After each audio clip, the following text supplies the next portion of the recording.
নমস্কার। এবিপি আনন্দর ফেসবুক লাইভে আমি পার্থপ্রতিম ঘোষ।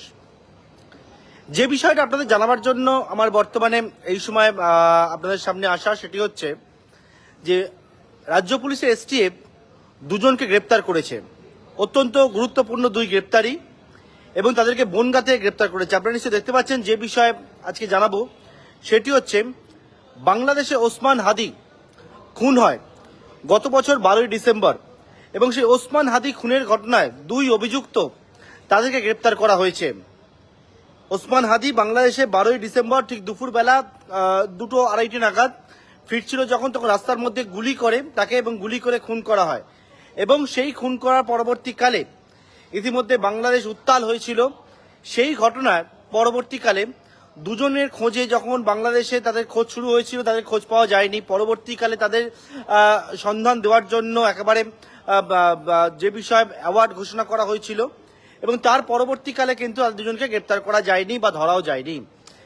বেঙ্গল পুলিশের এসটিএফ, রাজ্য পুলিশের এসটিএফ এর হাতে দুজন গ্রেপ্তার হয়েছে। কিভাবে গ্রেপ্তার, কিভাবে বাংলাদেশে খুনের পরে তারা ভারতে প্রবেশ করলো এবং বাংলাদেশে আশ্রয় নিল, সেই সমস্ত বিষয়টাকে আপনাদেরকে জানাবো। যে বিষয় সেটা জানা যাচ্ছে যে ওসমান হাদি খুনের ঘটনায় দুই অভিযুক্ত, তাদের খোঁজ যখন শুরু হয়েছিল তাদের নামে 50 লক্ষ টাকা পুরস্কার ঘোষণা করা হয়েছিল, এবং যে বিষয়ে তাদের দুজনকে চিহ্নিত করা হয়েছিল, যে দুজনকে সেই দুজনের সম্পর্কে বিভিন্ন জায়গায় ছবি, সেই ছবিও কিন্তু দেওয়া হয়েছিল, এবং তার পরবর্তীকালে সেই দুজনের কোনো খোঁজ পাওয়া যায়নি। বেঙ্গল পুলিশের এসটিএফ বা রাজ্য পুলিশের এসটিএফ তারা গতকালকে রাত্রিবেলা গোপন সূত্রে খবর পায় একটা, যে বনগাঁ সীমান্ত সেই জায়গায় দুজন বাংলাদেশি তারা অবৈধভাবে ভারতবর্ষে প্রবেশ করেছেন, প্রবেশ করে সেখান থেকে তারা রয়েছেন, এবং সেই মতো সেই খবর পাওয়ার পর দুজনকে প্রথমে আটক করে।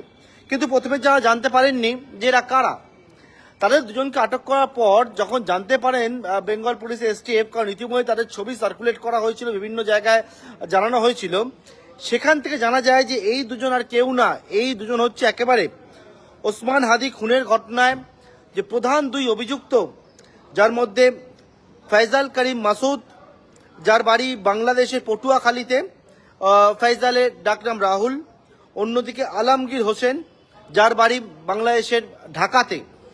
এই দুজন কিন্তু ওসমান হাদিকে খুনের পর তারা গা ঢাকা দেওয়ার জন্য বেআইনিভাবে অনুপ্রবেশ করে তারা ভারতবর্ষে চলে আসে। এবং যেমনটা জানা যাচ্ছে, ভারতবর্ষে প্রবেশ করার পর তারা কোথা থেকে প্রবেশ করেছিল, তারা হচ্ছে মেঘালয় থেকে, মেঘালয় সীমান্ত দিয়ে অবৈধভাবে ভারতে প্রবেশ করে। তারপর ভারতের বিভিন্ন স্থানে বিভিন্ন জায়গায় তারা গা ঢাকা দিয়েছিল। এর পরবর্তীকালে গতকালকে রাত্রেবেলা বনগাঁ সীমান্তে যখন গিয়ে পৌঁছায় পুলিশ, এবং সেই জায়গায় বেঙ্গল পুলিশের এসটিএফ যাওয়ার পরবর্তীকালে একেবারে বনগাঁ সীমান্ত থেকে এই দুজনকে প্রথমে পাকড়াও করে, এবং তাদেরকে জিজ্ঞাসাবাদ করার পর জানা যায় যে বনগাঁ সীমান্ত থেকে এই দুজন তারা কিন্তু আবারও বাংলাদেশে পালিয়ে যাওয়ার ছক কষেছিল, এবং বেঙ্গল পুলিশ এসটিএফ এই দুজনকে গ্রেপ্তার করেছে, এবং ইতিমধ্যে বাংলাদেশের সঙ্গেও তারা যোগাযোগ করছে, এবং বেঙ্গল পুলিশ এসটিএফ দুজনকে ইতিমধ্যে কাস্টাডিতে নিয়েছে। অর্থাৎ ওসমান হাদি খুনের ঘটনায় দুই যে মূল অভিযুক্ত ছিল, যাদের নামে পুরস্কার ঘোষণা করা হয়েছিল, তারা গ্রেপ্তার হলো বাংলা থেকে।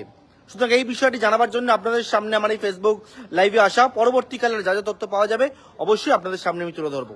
নমস্কার।